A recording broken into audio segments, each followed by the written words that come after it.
What up, what up, what up, what up? It's your boy P. Skip. Welcome to the best half hour of your entire Tuesday. You know what time it is. It's time to get into his course. Got my squad with me, T-Mac. Hola. Chili Will. Gracias, amigos. Let's do this. Proverbs 22:1 in the New King James says this. A good name is to be chosen rather than great riches, and a loving favor rather than silver and gold. Ecclesiastes 7:1 in the Amplified says this. A good name is better than precious perfume, better than smelling good. And the day of death better than the day of one's birth. And I'm talking about a good name today. It is so important to have a name that is worth something, because your name and what people associate your name with means everything. Just think about it. If you say Nike, what is that associated with? Shoes and athleticism. And Jordan. Jordan as well. Jordan. When you say Tiger. Tiger Woods, golf. Right. So your name, people associate things with your name. So I said that to say congratulations to the NBA world champion Los Angeles Lakers and LeBron James, a.k.a. the King. LeBron knows the value of his name and how important it is to have a name that's associated with winning, success, wisdom, brilliance, innovation, involvement, quality, all inclusion, yes, community caring, social justice. So his name is associated with all of those things. And because his name is associated with all those things, when the phrase "just shut up and dribble" came up, that individual was attacked. Because no. This may be somebody else you're talking to, but not this name. Right. Laura Ingram. Not this name. And so, what do you think as far as LeBron? Do you think him fulfilling a championship, because I saw something on Facebook that said, it was a post out there, and it was LeBron, Kobe, and Mike. And LeBron was like, yeah, I done won 4 championships. And both of them said, yeah, but with 3 different teams. Switch teams, blah, blah. We all did it with the same. Listen, bruh. 4 championships is 4 championships. Exactly. I don't care what you say. And listen, Mike, as great as you are, you didn't win one in the bubble. Right. Kobe, as amazing as you are, you didn't win one in the bubble.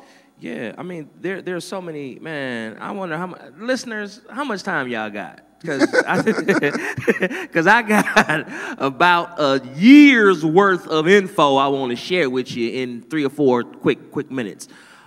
First of all, let me take it all the way back. The thing about LeBron James is when you have a player that is once in a generation, revolutionary.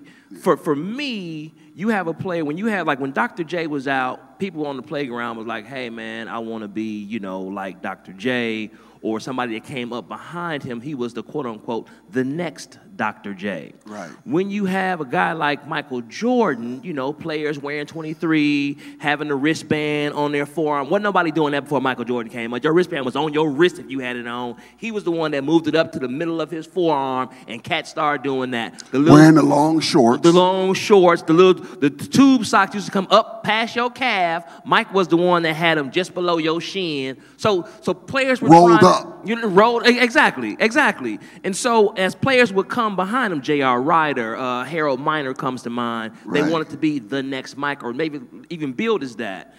LeBron has a similar type of deal. So for the Kobe fans, ain't nobody really saying he the next Kobe Bryant. Don't nobody be saying that. Why? No. Because Kobe wasn't an original. He was biting off Mike. He was an expert copycat. No haterade. I respect him, 5 championships, and may rest in peace, him and Gigi. So I ain't trying to, you know what I'm saying, dog his name out. I'm just trying to give you some insight into how spectacular and significant LeBron James is. Don't get it twisted. Keep listening. Right. So you have a LeBron, and now you have players. Zion Williamson comes to mind. He might be the next LeBron. So when players are saying he might be the next this one, that means that player has some sort of a revolutionary type of dimension that he came with. Now, to underscore that, to make LeBron not just a good player, revolutionary, he was on the cover of Sports Illustrated as a high schooler. How many of y'all can raise your hands on that? I'm waiting. Not many. So shut up on that. Not only did he do that, there was a school called Oak Hill Academy, which was the #1 high school. It's a perennial, championship school. Kids transfer there. They, they build. They don't necessarily rebuild. They just reload every year, getting top blue chip talent every year. Every year. They were #1 in the nation as a high school team. Played against LeBron's team on ESPN. Who won? LeBron James's team did. So what that means is he's able to handle the bright lights. He doesn't shrink under pressure, Kyrie Irving. It's a clutch shot. I'm going to get to you in just a second. Hook, you was playing with him with the 4 finals and left. Who is the fool? But let me be nice. Anyway, so you have that. So from high school, you have a guy who is substantial, who's significant, who's elite. From high school. The reason why that is significant, we all know about high school cats that had all the hype and didn't live up to it. Benny Cook comes to mind. You know what I'm saying? What was my man from Chicago? Ronnie Fields comes to mind. It's a number. Wherever town you live in, your town has some high school heroes that we ain't never heard from anymore past high school. What that means is a transition from high school to college or high school to pro. There's some things that come into play, not just on the court, but off-court lures, enticements, things that are designed to destroy that young man's future. LeBron James didn't even succumb to that. So you got to give him some credit for being able to follow through on the process. His rookie year, he asked me what I think about LeBron. I'm telling you. So that's why I'm talking like this, because he asked me my opinion. I'm giving it to you. Listen. He came out of high school, Pastor Skip. His first game out of high school. You got those of you all who are parents who got some high school kids. Can your high schooler, those of you all who got kids and you got them in club sports, you got them playing AAU. I'm talking to y'all. Can you take your AAU high school kid and put him in the NBA tomorrow?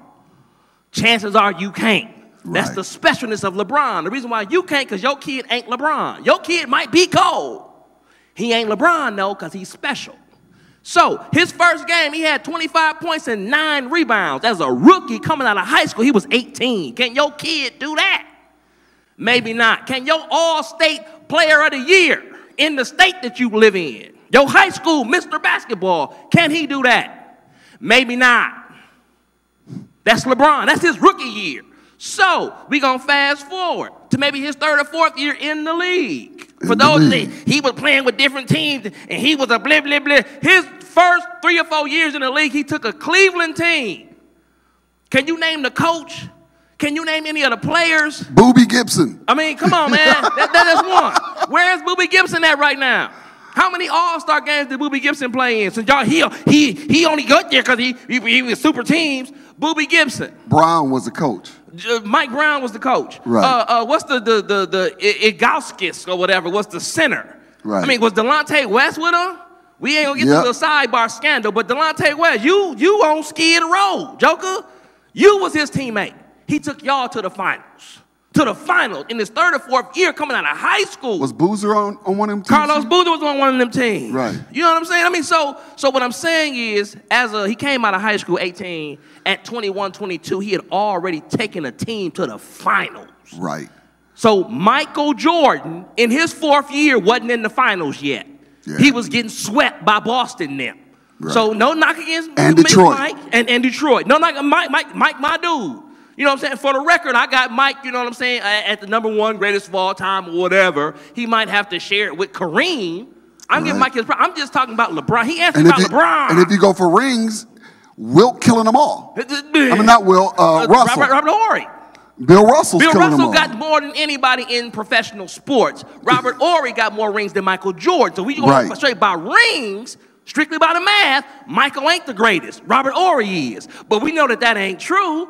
So don't be using the ring thing against LeBron, because that ain't true either. Right. Getting back to my story. So, fourth year or so, led a team, and they got swept by the San Antonio Spurs, but he went to the finals in his 3rd or 4th year coming out of high school. That also shows you how good he is. And as he was making his moves in the Eastern Conference, he dethroned a couple jokers like the Detroit Pistons, who had won a couple championships. Right. So my point is that LeBron James, the first knock against him was, well, he hasn't won one yet. He hasn't won one yet. And on that image that I saw that on social media as well. Mike and Kobe and LeBron, and they got this caption saying, well, we didn't have to switch teams all them different times. Well, you guys had teams that were built around you. Right. You had a management. Kobe, you was with a storied franchise. You was drafted by the Charlotte Hornets at first. They traded you. Jerry West made a power move, brought you over to L.A. We all know L.A. has a history of having great players. Look, they got 17 championships, man. And you had Shaq. And you had, check this out, not only did you have Shaq, Kobe, but that three-peat y'all did, he three-peated. Shaq got MVP of the finals all them times, not you. So you was the 2nd best player on that team. How many times has LeBron been the 2nd best player on this team? How about never? Even with this Anthony Davis thing, you know he was deliberately feeding the ball to Anthony Davis. He's trying to groom him to take over the team. You know what I'm saying? How do I know? Anthony Davis ain't got no championships without playing with LeBron. LeBron had 3 before he got 3 playing with him. Case closed on that. Back to the rest of my story. So the hater rate was he doesn't have any rings. He had to move to Miami to go with Dwayne Wade to get this. Listen, man, Dwayne Wade was just homie. You and your homies, y'all think about different things. Y'all say, hey, you want to go to BW3s or you want to go to Wingstop? You want to go to TGI Fridays or you want to go? Y'all just talking about, man, where you want to go for our boys' weekend? You want to go to here or you want to go there? So somebody makes a decision. And that's that. That don't mean that joker is the leader of the squad. That just means we just went to that spot because that might be the best place we want to go. And because he was talking to Dwayne Wade, they said, hey, you want to come join me in Cleveland with snow and cold and below 0 weather akin to Milwaukee, Miami. Joker, we going to Miami. Right. It wasn't because Dwayne was the leader of the squad. It was because that was the better place. If we going to be someplace together, player, we got Cleveland or Miami. Which one we want to go ahead and hang out in? And here's the other thing, too. It was also the first time that LeBron had a legitimate coach. With Spoelstra. Okay. And to add to that, and moving to Florida, he kept more money because they don't have state taxes. Come on, man. So that ain't part of the equation at all. I will even go a step further. The reason why they didn't win against the Dallas Mavericks in that first year wasn't because, well, LeBron choked. Nuh-uh. LeBron came down to tell you how much of a gentleman he is, and you can look at the rest of the stuff he's done. I'm going to go on that in just a quick second to underscore this point I'm about to make right now. Keep it going. He was a cool guy, not trying to bogart. He wasn't trying to be a jerk. He ain't no alpha male. He ain't no joker. He took a team to the finals, and he was 21. Shut up. He was on the cover of Sports Illustrated in a high schooler. Shut up. You don't know what alpha is. So you should alpha shut up.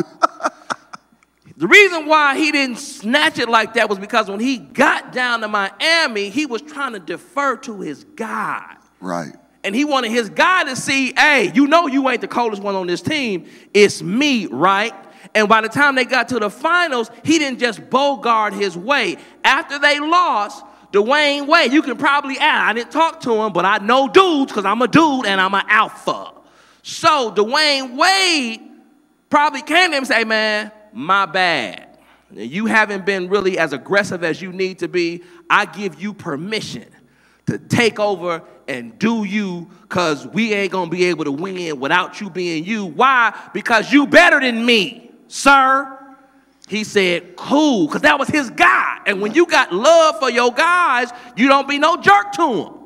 And that non-jerkiness cost him a championship. What happened the next 2 years?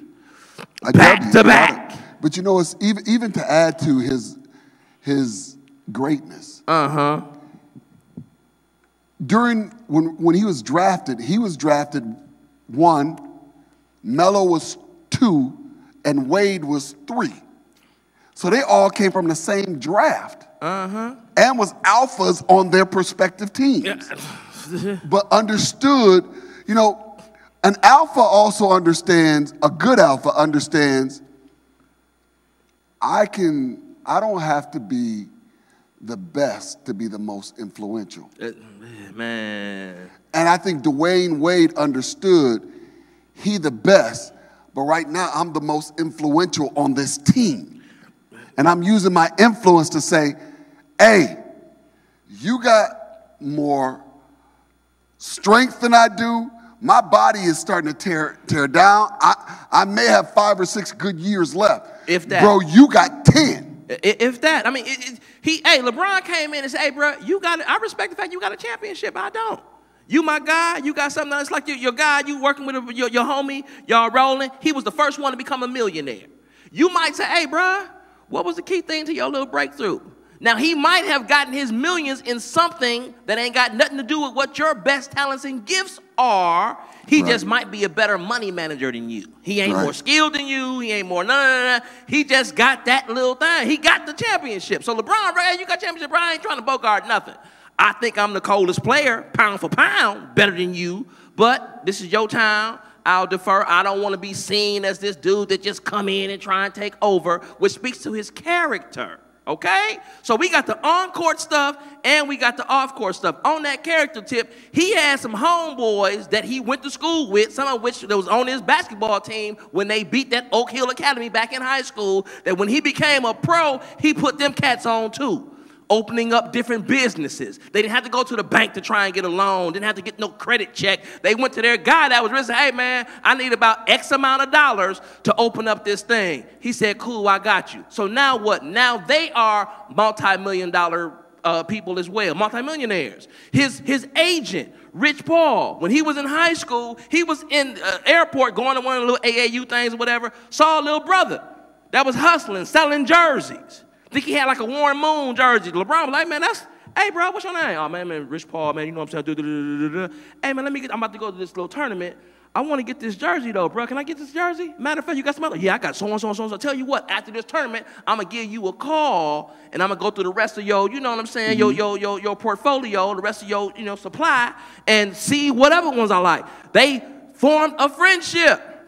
That dude, Clutch Sports now, he went and worked for a major sports agency, I think CIA or Robert Morris or somebody like that. Right. For a couple of years just to go ahead and, get some core competencies in the sports agent, arena. Right. Left, started his own one. And so LeBron said, you know what? Because I'm the biggest player in basketball, you ain't got no other clients, but to get you going, to get you some good traction, to get you some good cachet from the jump, let me be your first client.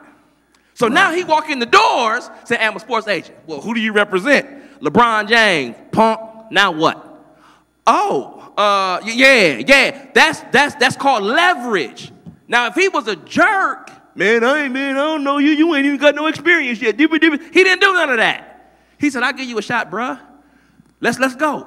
He did. Not only did he do that, I'm almost done, Pastor Kim, let you go get a word in edgewise. In addition to that, he opened up a school in Akron, Ohio, for underprivileged African-American kids.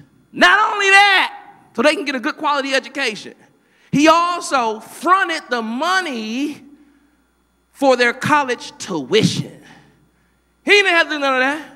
He's doing that. So this is sidebar stuff. When he ain't winning championships, haters, he doing this. So when we talk about the totality of who he is, we look at LeBron, the basketball player, and we look at him as a man. As I close, and I got a whole lot more to say, but I don't want to be the only one talking because this my man. This is my guy's show. I'm just one of his guests, co-hosts. I'm being LeBron right now. I'm you deferring. know what I'm saying? This is, you got LeBronization in action, live and in living color. So he goes to Miami, he wins those championships. Dwayne Wade, breaks down or whatever, and it was time to go ahead and make a move. Who knows? His wife might have even said, you know what? It's a whole lot of stuff out here in Miami. I'm ready to go. And, the joker that's married got to listen to what the wife said. You ain't always got to go in because y'all a team. You know what I'm saying? But you got to hear at least what she's saying. So that could have been part of that as well. So what does he do? He goes back to Cleveland because his name was desecrated. They were burning his effigy. They were burning his jersey and all that kind of stuff. And the owner of the team, Dan Gilbert, wrote a scathing letter when he first took his talents to South Beach, acting like this is still slavery times and still the 1950s, which it ain't, which was out of order, sir. You was out of order. So despite the fact that LeBron James didn't just cut that whole city off and tell him to kiss his behind, your mama, to all of y'all, he went on back and met with Dan Gilbert. So when he was talking about if he would have said your mama, was he talking about your blood mama or the one you just claim as mama? Literally and figuratively, whoever's in your life as mama, your mama. Joker. So he went, again, talking about him as the character of the man. Right. Many men, particularly those that got some receipts, they ain't got to hear nothing nobody has to say. They can take their ball and run. He didn't. He went, man, I'm a grown man. Grown man can handle grown-up conversations. Went back and said, hey, man, look, that was out of what you said. Now, I should bust you in the face, but I ain't going to do that. And because of the people of Cleveland, I'm from Akron. So the only thing that's really bringing me back is my cousin, Peanut them, Mookie, Niecy them. I'm just going to come back and ball out. And what did he do? He won a championship in that town. The first time, I think, ever they won a basketball championship. It was the first professional sports championship since like the 50s. Right. So he is an icon, not only in the city of Cleveland, but in the state of Ohio because of that. Now all this time I've been talking these last 10 minutes, this is in addition to him being on the cover of Sports Illustrated as a high schooler when I opened up my soliloquy. So you got that body of work. You ain't really got that much bad to say about old boy. Last piece. He then goes to L.A. after he finished his thing in Cleveland, brought them a championship. This is not easy stuff to do, you all. Those of y'all, how many, where you at, how many championships your city done won? Right. I'm in Milwaukee. We ain't won a championship since 1971. Kareem. 1970. We got the two-time defending MVP of the league, and last year had Coach of the Year and Executive of the Year, and still haven't won. What is I'm saying? Not knocking my team. Love them. But it's not easy to do, whether you switching teams or not. Final piece. He goes to L.A. with all the pressure of having to win there. Okay? Right. I didn't think that the Los Angeles Lakers were the best team in the league. The L.A. Clippers were to me, and when I saw them head-to-head, not only would I think the Clippers were the best team, talent-wise, on paper, pound for pound, but they also seemed to play with a little bit more nastiness when they played against L.A. because they were in the same town. They wanted to have bragging rights, so it brought out the best. They're in the same arena. The same arena, okay? And it's not LeBron's fault that the Clippers tricked, choked, whatever you want to describe. They didn't get to the Western Conference Finals to face them so we could have it once and for all. So LeBron gets credit for doing his job, handling your business, take care of you, stay in your lane, and he won a championship with a vagabond of folks and didn't have one of their best players because Avery Bradley didn't even go to the bubble for safety reasons because he got a little son, didn't want to bring no, potential harm to his family. So they didn't even have a full squad. And still won. Now, I will say big ups to Rajon, Anthony Davis, you did your thing. I appreciate you, bruh. You did your thing. You helped. But Rajon Rondo, you played like the 2008 Rondo that won the championship with the Boston Celtics. And Kentavious Caldwell Pope, Joker, you was foul all year. You got to that bubble, and you earned that money, bruh. So if I could see you, I'd give you a pound because you were really helping. All LeBron ever needed was some help. Right. He gonna do his thing, but in team sports, you need some help. You need a team. You need a team. They supported him. I'm happy for him. He won his 4th championship. So you can't keep moving the goalposts on him. So the one thing with me, he ain't got no championship. He won a championship. Well, he only won it because he went to this other team. He won it back-to-back. Well, he only won it because he left that team, went to Cleveland.